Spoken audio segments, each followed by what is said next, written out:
ही score है, strike rate तो वैसे का वैसा ही, इनफैक्ट थोड़ा सा बेटर है क्योंकि 292 में से 210 में बढ़त है, उधर 294 में से 211 थे, तो क्या पिछली बार से ज्यादा होगा वो भी देखने की जरूरत है। अशोक जी, मैं इससे पहले कि आपके और आऊं, एक मेरा कंसर्न है, चाहे जो भी जीते, लेकिन जिस तरह से ये सेलिब्रेशंस हो रहे हैं, आपके पार्टी के कार्डर को कंट्रोल करने की जरूरत है। अमित सिंह, आपके पीछे के जो दृश्य हैं ये खुशी के तो हैं, लेकिन इस कोविड काल में ये थोड़ा डराने वाले भी हैं। इस तरह की भीड़ का इकट्ठा होना ठीक नहीं है।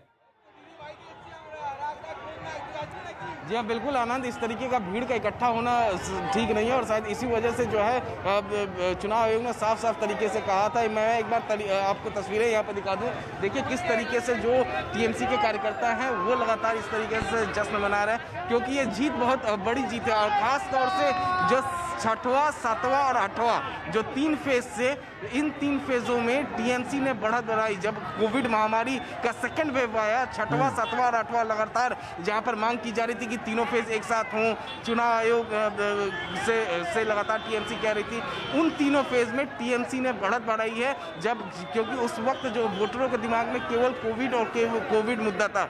शुरुआत के 5 फेजों में बाहरी गौत था, पोलराइजेशन था, लेकिन आखिरी के 3 फेज में केवल कोविड था। और कहीं कोविड को देखकर जो वोटर थे उन्होंने वोट किया था, क्योंकि जो 100 से तकरीबन 100 के आसपास वो सीटें हैं जिस पर टीएमसी बढ़त बनाई हुई है, वो 6वां, 7वां और 8वां फेज का है। तो जाहिर तौर पे कोविड के वो समय मुद्दा था, लेकिन यहाँ की तस्वीरें देखिए किस तरीके से यहाँ पर जो है वो कार्यकर्ता लगातार यहाँ पर जश्न मना रहे हैं। हालांकि जो अधिकारी थे, अब से थोड़ी देर पहले इन जो कोलकाता पुलिस या पश्चिम बंगाल पुलिस के अधिकारी, वो इन कार्यकर्ताओं से कह रहे थे कि घर वापसी चले जाइए।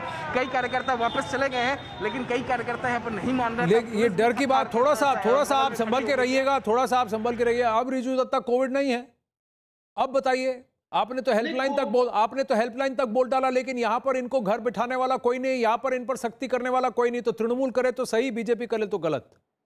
नहीं, कोई भी करे ये गलत बात है। और मैंने आपको पहले ही कहा है कि चुनाव आयोग की ऑर्डर को मानते हुए कुछ लोग जो इस मुश्किल इतने बड़े इलेक्शन से गुजरे हैं, इनका थोड़ा भावना मतलब नहीं, पर ये तो तृणमूल के काडर हैं, एरिया के एसएचओ कहां गए? प्रशासन आपके अधीन है अभी भी। आप कहते हैं आपने हेल्पलाइन की, आप कोविड की तैयारी कर रहे हैं, लेकिन यहां तो तैयारी नहीं हुई। मैं आपकी देखिए जीत की बात नहीं है, लेकिन मैं ये कह रहा हूं जिस विषय को आपने पिछले 4 फेजेस में इतना बड़ा चढ़ा के बोला, इतनी टीका टिप्पणी की, आज जीत में आप कह रहे हैं सब जायज है।